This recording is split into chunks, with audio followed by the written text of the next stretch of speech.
Бисмиллахир-рахманир-рахим. Альхамдулиллахи раббил аламин, вассалату вассаламу аля сайидина Мухаммад ва аля алихи ва асхабихи аджмаин, амма бад. Ассаламу алейкум ва рахматуллахи ва баракатух. Қадірменді YouTube осы арнаның көрермендері, сіздермен бірге біздің кезекті циклдік дәрісіміздің бөліміне келіп тоқтадық. Бұл дәрісімізде сіздермен бірге сүннет бойынша намаз оқуда қалай намаз барысында қолды көтеру керектігі жайында хадиспен, дәлелмен үйренетін боламыз.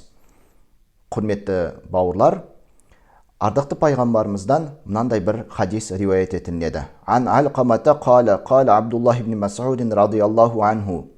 Ала усалли бикум салата Расулиллахи саллаллаху алейхи вассалама фасалла фалам ярфа ядайхи илля фи аували марратин деп келеді.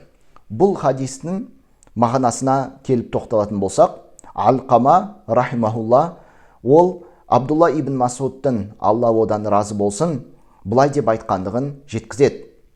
Сендерге ардықты пайғамбарымыз, Алланың елшісі, Алланың оған салауаты мен сәлемі болсын, намаз оқығандығын, яғни намазды қалай оқығандығын көрсетейін бе дейді.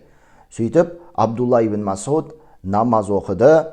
Сол сәтте қолын тек намаздың басында ғана, яғни алғашқы тәкбірде ғана екі қолын көтерді деген риуаятпен бізге хадис жеткен болатын. Бұл хадиске қатысты Абдулла ибн Мас'уд, Алла одан разы болсын, бұл хадис хасан дәрежесінде хадис екендігін жеткізген болатын. Және де Ханафи, Абу Ханифа мазхабының көптеген ғалымдары бұл хадиске қатысты сондай бір ұстанымында болған, яғни бұл хасан хадис, бұл хадиске дәлелге алуға болады.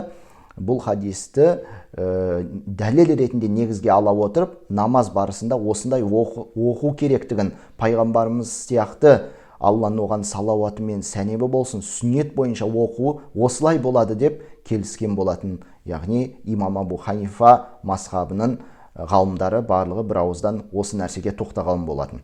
Ал енді Абдулла ибн Мас'удтың, Алла одан разы болсын, осы сахабаның өзіне тоқталып өтетін болсақ, бұл пайғамбарымыздың қасында үнемі қызметте болып, көп жылдар бойы бірге болып, дәріс алып, дін үйреніп, хадистерді риуаят етіп, қасынан табыла білген сондай бір жақын сахабалардың бірі болатын. Және ол осы Абдулла ибн Мас'удтан тікелей осы намаз мәселесіне қатысты көптеген хадистер бізге келіп жетті.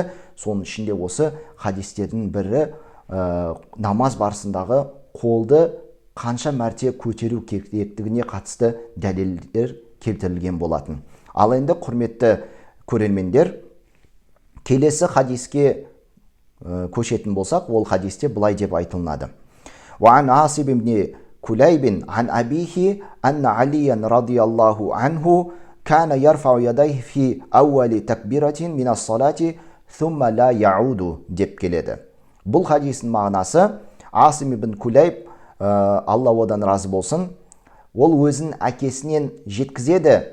Әкесі бұлай деп айтқандығы жайында: Али, Алла одан разы болсын, намазда қолды, яғни екі қолды тек бірінші алғашқы тәкбірде ғана көтеретін еді, және оны намаз барысында қалған уақытта қайталап жасамайтын еді деп келеді.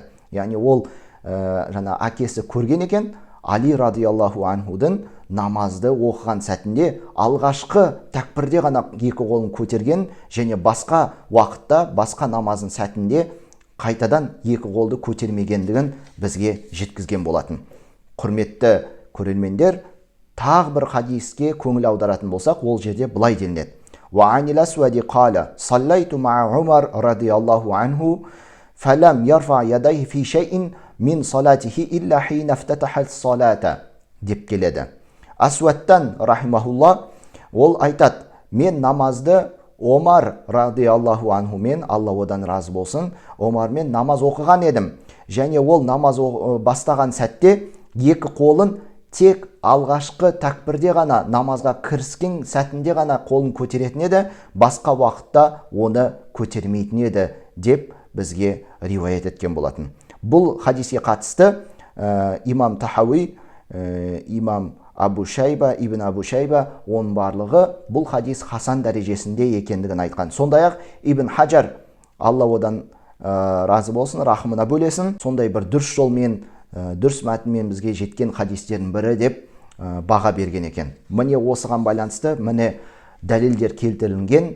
Демек, біз түсіну керек болған мәселе, сүннет бойынша намаз оқу барысында біз тәкбір кезінде алғашқы тәкбірде ғана қолды көтереді екенбіз, құлақ тұсына қарай былай.